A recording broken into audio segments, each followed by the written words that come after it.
Greetings, cyberdogs and citizens of the interbubs. This is ReNDoG coming at you from the Auto Feru Harvester machine in this Let's Play Minecraft Feed the Beast series. In the previous episode, we were installing crop harvesters, a crop-matron with solar panels, and some relays to our Feru harvesting contraption that you see behind me. And in this episode, my friends, we are going to be working on a system to automatically send fertilizer and hydration cells to that crop-matron so that these Feru plants can be fed with fertilizer and water 24 hours a day without us having to come back here to put that jazz into the crop-matron. So sit back and relax, my cyber diggity dogs, with your tasty ass beverage and your crunchy ass snacks. Let's play some Minecraft Feed the Beast. Now guys, since the last episode of Feed the Beast, Christmas has come and gone, and I hope you guys had an amazing freaking Christmas 2013. If you're from somewhere in the future, like 2014 or whatever, what's up from the past? But in this episode, my friends, we are going to be installing a system to automatically feed fertilizer and hydration cells into this crop-matron. And a ton of you guys have been leaving me some excellent suggestions in the comment sections of these Feed the Beast videos. And in the previous episode, after I installed this crop-matron, a ton of you guys were saying that these solar panels are not sufficient to keep this crop-matron going at nighttime. And a ton of you guys suggested installing either MFEs or bat boxes into the system to ensure that the crop-matron has juice at night. And that's exactly what I've done over here, guys. I've added another 2 solar panels to this power system, and I've installed 2 bat boxes to the sides of the crop-matron. So during the daytime, these bat boxes charge up with power, and they can go up to a maximum of 40,000 EUs, and that will give the crop-matron 80,000 EUs for the nighttime period. And a lot of you guys said, why not just make advanced solar panels? But I don't know if you guys know, but I don't really feel that comfortable with solar energy in Feed the Beast. I feel that solar energy is a little bit cheaty because it's basically like a free source of power, right? Like all you need is the sun. And because in Minecraft you can just sleep when it's nighttime also, there is actually 0 restrictions or 0 difficulty with getting power out of the sun or out of solar energy. And I just think it's too easy. I want to work for my energy, man. I want to work for my electricity. So in this case, I'm happy just to use solar panels, just normal budget ass standard solar panels, and use some bat boxes here also. I don't want to make this this system too advanced over here, and I definitely don't want to get into using advanced solar power machines either. It's just too freaking easy, man. But guys, in this episode, we need to figure out how we're going to get fertilizer and how we're going to get hydration cells into that crop-matron. Now, what we could do and what we have done traditionally in this series is just install like barrels with a redstone engine that'll suck the items out of the barrel and into the thing that we're trying to feed. So for example, we could put a barrel up here with fertilizer in it and a barrel with hydration cells and just have a wooden a redstone engine sucking those items out of those barrels into the crop-matron. However, the problem with that is when these fill up to the brim with fertilizer or hydration cells, then those items are going to start popping out of the crop-matron when they are fed into the crop-matron from the redstone engine and wooden transport pipe. So what we need to figure out is how to make a smart system that is going to be able to recognize when the item slots in the crop-matron are full and to only send fertilizer and hydration cells into the crop-matron when there is a space available. Now, there is something in Feed the Beast that you guys have told me about that actually does that exact thing, and that is called a autarchic gate. And an autarchic gate looks a little something like this. It needs to be made out of a gate, out of a pulsating chipset, and out of a redstone iron chipset. But all of these things need to be made in an assembly table. Now, that is what we're going to be making today, guys. We're going to be making an assembly table so that we can make some autarchic gates. Now, what these gates do essentially is they act as smart wooden transport pipes. So the gate will recognize when our crop-matron needs fertilizer or needs an hydration cell and will then suck a bit of fertilizer or a hydration cell out of the barrel and deliver it into the crop-matron. And in that way, our crop-matron will stay constantly fed throughout its existence, and we don't have to come back to the Feru harvester to refill that crop-matron like we do in the bioresearch facility. Now, there's a little bit more to this story than that, guys, and that is in the creation of the assembly table. So to create these autarchic gates that we're trying to make over here, autarchic, man, it's such a difficult word to say, freaking autarchic.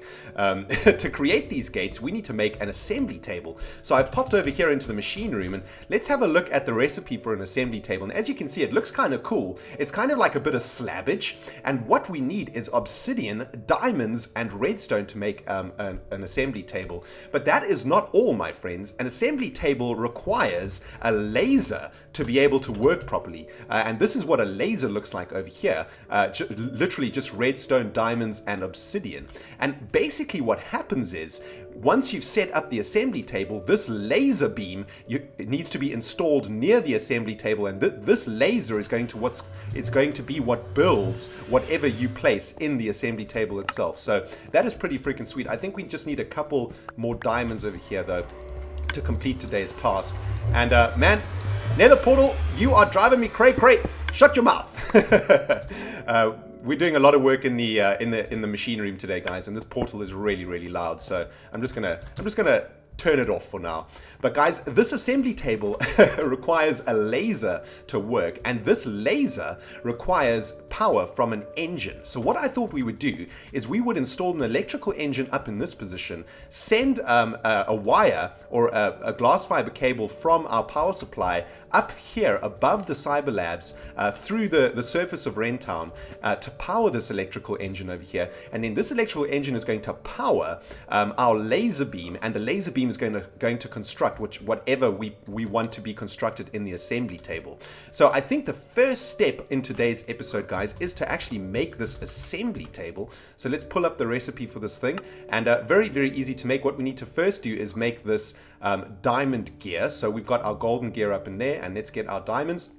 So we've got our diamond gear. Let's stick our diamond in there, and a bit of redstone, and our obsidian like so. There we go. And our assembly table is made. Now, what I thought we could do is install this assembly table directly above our project table, because this is where we're crafting everything, whether it's in an assembly table or in a project table or what have you. I'm going to install the assembly table over here.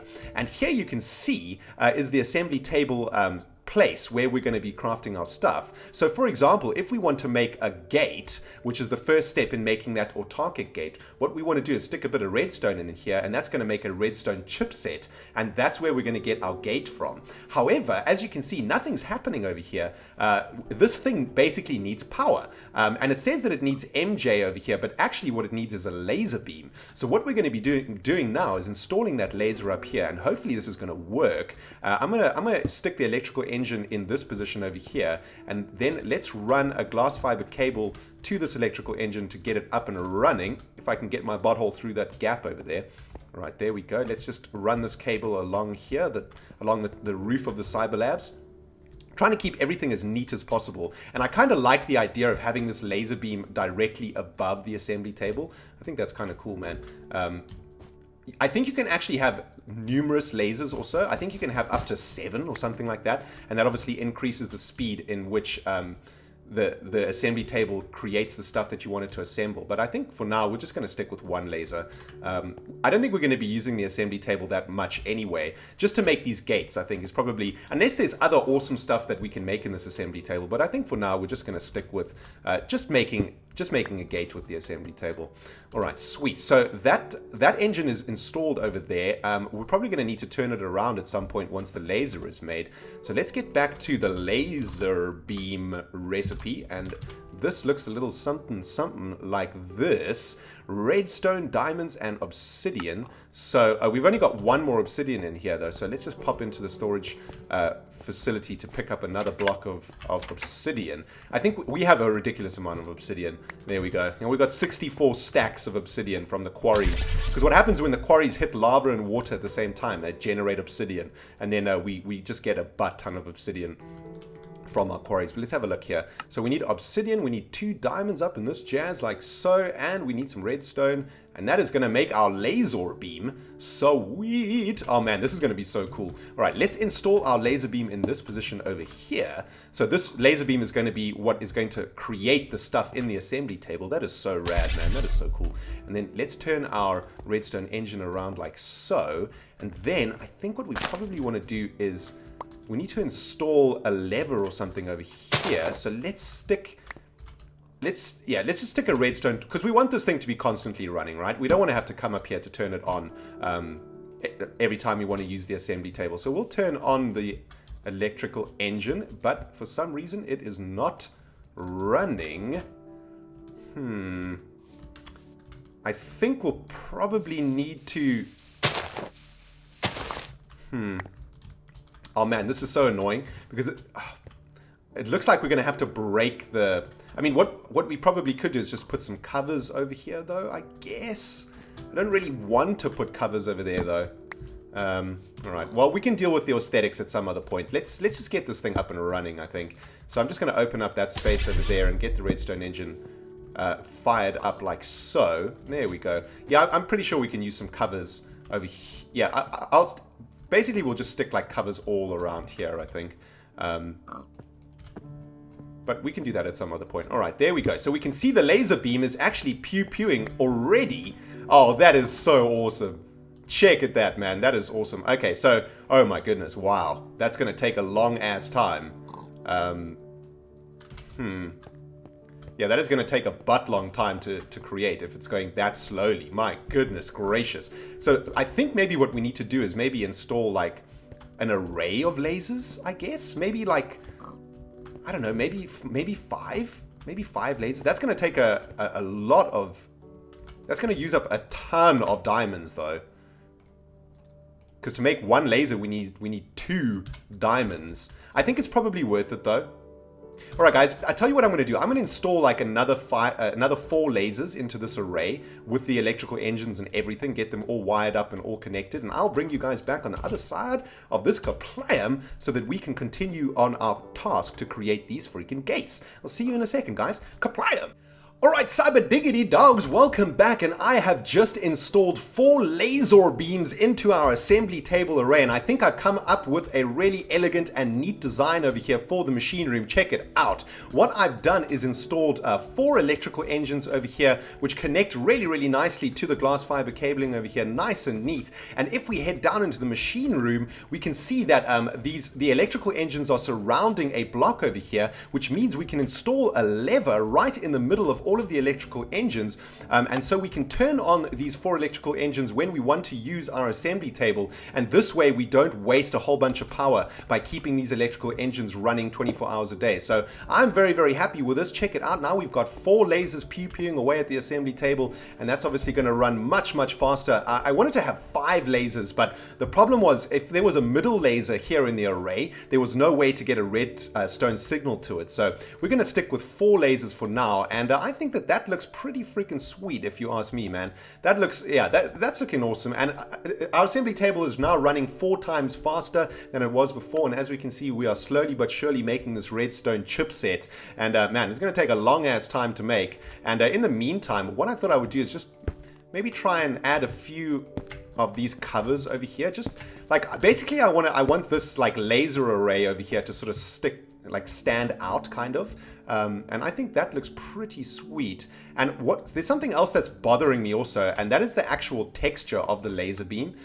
Can you guys see that? It has this sort of weird there's these like white lines around the outside of it, and I don't know, man, it's just looks really ugly. So what I thought we could probably do is like hide the shame of these lasers just using some of these covers over here, just like this, and we won't see those horrible black lines over there. I don't know what's going on there. I think it's just, yeah, there's just something wrong with the texture, I guess. There we go. That's looking much better, I guess. It looks kind of weird, I guess, but I don't know. I can dig. And there we go. Yeah, that looks pretty sweet. We need to get some... You see, this is what happens when you start working with covers and stuff. You can literally just get sucked into it. I don't know. I'm probably going to have to work a little bit more on this, I think.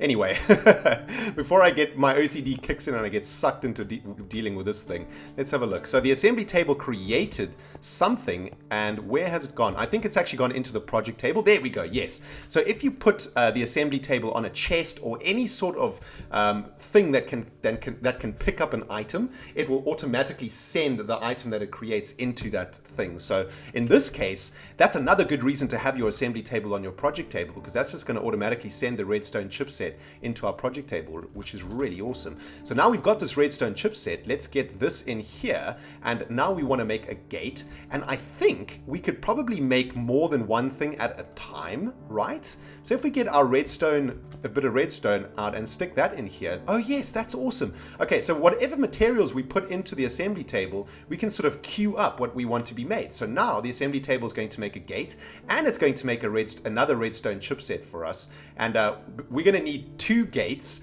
and we're going to need let's get back to the recipe for the autarchic gate over here. There it is. We're going to need 2 pulsating chipsets and 2 redstone iron chipsets. So we actually need to make a butt-ton of stuff in this assembly table. How do we make pulsating chipsets? Okay, redstone and ender pearls. Okay, that's pretty easy to make. We can get that going also. So let's just pick up all of our redstone. Let's get all of our redstone in here. So we want to make a redstone and an ender pearl. Yeah, we want to make pulsating chipsets like that. Okay, sweet. Oh, this is so cool, man. The assembly table is so awesome. We want to make another redstone chipset so that we can make another gate. And we want to make a redstone iron chipset also. And to make a redstone iron chipset, we need a bit of redstone and an iron ingot. So we're going to stick another bit of redstone in there and an iron ingot. And yes, redstone iron chipset, please make that assembly table. And that is awesome. Our assembly table is now pumping away, and I don't know how long it's going to take to make this, but probably quite a long ass time. So tell you what, guys, I'm going to kaplam this bad boy, and once our assembly table has made us 2 gates, 2 pulsating chipsets, and a couple of redstone iron chipsets and whatnot, I will bring you guys back on the other side of this kaplam. Kaplam! Alright, Cyberdogs, welcome back to the machine room, and I gotta say that I vastly underestimated the amount of time that the assembly table requires to make stuff. Even with 4 lasers pew-pewing at full freaking blast, I've been waiting for about 20 minutes or so to get all of these things made. In the meantime, I've kind of neatened up this thing that we had up here. Now it's looking really, really awesome, I think, and those lasers are looking really, really sweet. And I think the assembly table has just finished making the last component over there. Okay, awesome. So we've got 2 redstone iron chipsets, which look really cool because it's got like a little square in the middle to show that it's an iron chipset. And then we've got some pulsating chipsets and a gate. And man, this is so awesome. This is like creating like a computer or something. It's really, really cool. Let's have a look at the recipe for the autarchic gate now, guys. And that is a gate, a pulsating chipset, and a redstone iron chipset. And just to show you how long this is actually going to take, guys, let's get all of the those materials into the assembly table right now, and that's going to make for us an autarchic gate. And if we left click on it, you can see that we are going to require 10,000 MJs to create one of these autarchic gates, and it took 40,000 MJs to create the pulsating chipset, I think. And as you can see, the energy rate also fluctuates and changes every now and then. When the lasers are blue like that, then they're firing at full freaking blast. But when they're on red, I think they are running at their lowest. So we can see here the energy rate is now only 5 MJ or so.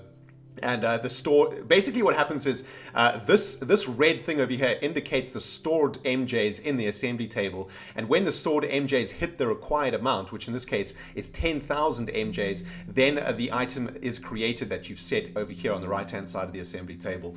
So all in all, this is a very, very cool thing. And I think this comes from Red Power 3, the mod, the Red Power 3 mod, I think. Let's have a look if we red power. Yeah, I think it comes from here somewhere. It's from the same thing as the bluetricity things. So this is a very, very cool mod, I must say. I absolutely love this mod, man. It's really, really sweet. And I can't actually find it right now, but I'm pretty sure that I'm sure the assembly table comes from this. Could be wrong though. Let's have a look. Maybe I'm wrong. I think I might be wrong. Let's have a look. I don't think, no, I can't really find it here. So maybe it doesn't come from this, but whatever mod it does come from, it's freaking sweet, okay? And as we can see, man, our assembly table is now pewing. It's got one more autarchic gate to make. Okay, awesome. So we've got the one autarchic gate in the belly. I've also been munching on some lamb chops while I've been waiting. It literally took about, I don't know, it's been about 20 minutes of pewing going on over here, guys. I've been jumping in and out of the bio research facility because we've got one more feru plant over here that's trying to grow. There was actually a bit of weedage over here that damaged my pod over here. Made me very, very angry, man. Very angry, guys. If you are making feru crops, you need to look after those bad boys. You need to keep your eye on them, man, or they are going to get destroyed by freaking weeds. All right, let's have a look. We've got 8,500. We've got another 1,500 MJs required, and that is going to give us our final autarchic gate, which means we can head over to the feru harvester and install the barrels that are going to be holding the fertilizer and holding the hydration cells. And then I can show you guys exactly how we're going to be automatically sending those items into our crop harvester to ensure that our crop harvester always has what it requires. All right, there we go, guys. Autarchic gate has been created. Let's get our buttholes up to the feru harvester to get these gates installed. And man, this is going to be so freaking sweet. Bacon, dude, you are, how much coffee did you have today, bro? Just relax, man. Take it easy. There's no need to jump around like a crazy person. Or a crazy pig, should I say. All right, here we are, guys, back at this place, but the sun is about to go down, so you know what time it is, guys. It is sleep time on the other side of this kaplam. We will install our autarchic gates to freaking automize our crop-matron. Kaplam. All right, guys, welcome back. Let's get our buttholes over to the feru harvester. Man, it is starting to look freaking sweet. Check out this thing. Oh, this is definitely the most complicated thing we've built so far, right? I keep saying that about every project, but I'm pretty sure this is the most complicated that we've built so far. And it's about to get even more complicated. I mean, the amount of other machines and stuff that we've had to craft just to put this thing together is pretty ridiculous. But let's pick up some hydration cells and some fertilizer from this chest over here. And let's get busy automating the production of freaking crop-matronage. So what we're going to be doing, guys, is installing a barrel, 2 barrels, in fact, above the crop-matron. 1 barrel for fertilizer and 1 barrel for hydration cells. So if we stick 2 wooden transport pipes in like this and install our barrels like this, I hope this is going to work. This is basically from what I've read, right? And I've watched a few video tutorials about it also. So hopefully this is going to work. Okay, so if this barrel is going to be our hydration cell barrel, let's just get all of our hydration cells ready. Okay, so our crop-matron has got it's filled up with hydration cells. So this is going to be a good test whether our autarchic gates work correctly. Okay, so this is our hydration cell barrel, right? So what we're going to do is literally right-click with this autarchic gate into our wooden transport pipe. And what we need to do is use our wrench to also turn this transport pipe around. There we go. So now hydration cells are going to be coming out of the barrel over here. Now, if we right-click on this autarchic gate, what we can see is we get a few options over here, right? And if we click around here, we can see that it does different stuff. And that one is going to be sending, that one already sent a hydration cell over there. So I'll tell you what, guys, let's take the hydration cells out for now and have a look at what this autarchic gate can actually do. And from what I've read, I think I know how you're supposed to configure this gate, right? So let's right-click on this gate right now and oops, no. That's cute, but it's wrong. So what we want to try and do is configure this gate over here, right? So what we're going to say is when there's space in the inventory, okay, we are going to use an energy pulsar to pulse an item out of the barrel into the open space in the inventory, right? So if there's space in the crop-matron, then energy pulse, and when it energy pulses, it sucks an item out of the wooden transport pipe, right? So that's basically how the gate interacts with the wooden transport pipe. So if we now stick hydration cells into this barrel over here, is that actually working? It seems to be spitting them out. Okay, I think it's going to work now. So let's take out one of these hydration cells from the crop-matron. There we go. There we go. But it sucked both of them in.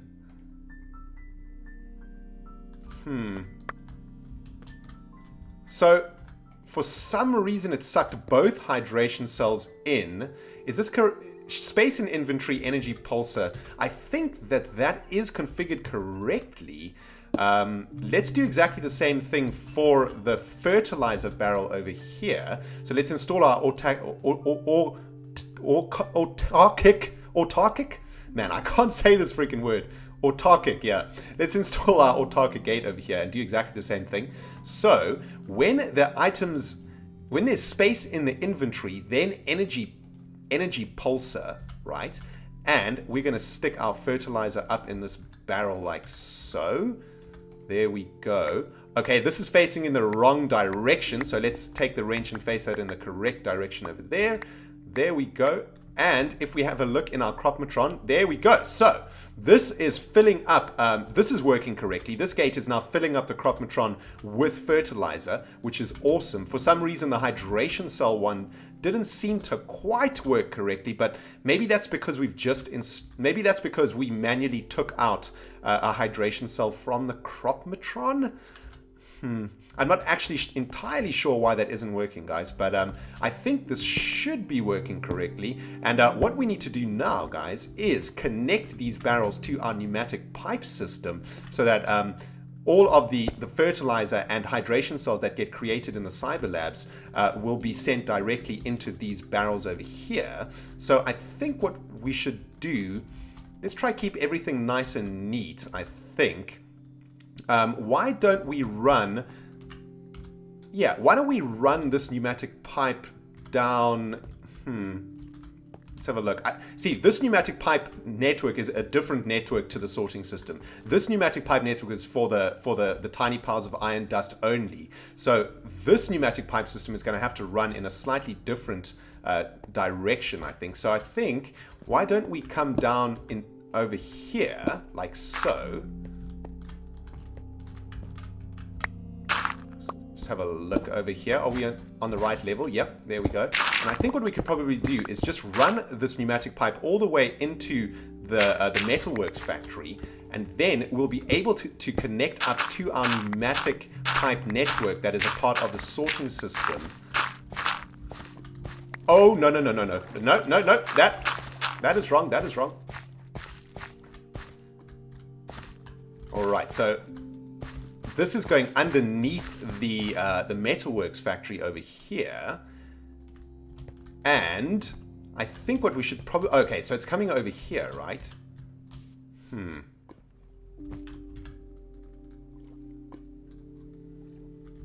So I think what we could probably do is if we find that tunnel... Okay, here's the tunnel over here, right? And then I think we can go... We'll go underneath like this.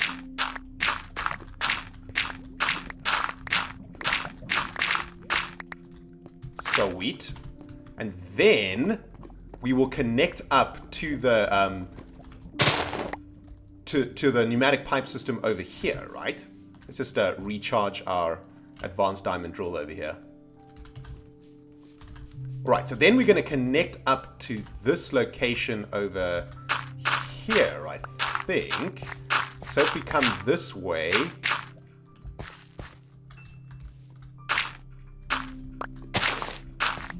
There we go. There is the pipe hole over there. Okay, awesome. Oh man, laying pipes and feed the beast, man. All kinds of fun. Right, so let's get our pneumatic tubes installed over here. And I think what we can just do is bring it... We'll break this one. And we'll just... Yeah, let's bring it like this, right? Oh, you know what? Is this actually going to work? Oh yes, this will work, right? So these barrels and all of this stuff is actually going to be independent of the moving platform. So check it out, right? If we actually move the platform, the barrels and the gates and everything will actually stay the same. They won't actually move, right? So when the crop-matron comes into this position, It's basically has a position where it gets refilled, right? It comes into like a refuel position over here. Obviously, we wouldn't be able to connect all of this jazz to the actual platform itself because the pneumatic pipes would need to move. But it looks like we lost a little bit of fertilizer when that actually moved over there. So I think what we're probably going to have to do, let's just run a few more tests. There's a whole bunch of fertilizer getting spat out here. Let's just move the platform again a couple times to see if that's actually going to start spitting stuff out. There, we just spat out another hydration cell. And if we move it back again, it's going to spit out more items. Yeah, that's going to spit out more items. Okay, so I'm going to have to find another way to link up these barrels to the sorting system itself. Looks like we've got a little bit of a problem when the I think it's probably when the gates move past like when you move the platform and the gate disconnects from the crop-matron. I think something probably happens there and it doesn't really function correctly. Okay, so I'm going to have to look into how to fix that, guys. But I'm very, very happy with this so far. This is looking all sweet, and we are autarchic gates are now working correctly, although it is constantly spitting these hydration cells out now, which is annoying. Why do you not like hydration cells? What is wrong with you, man?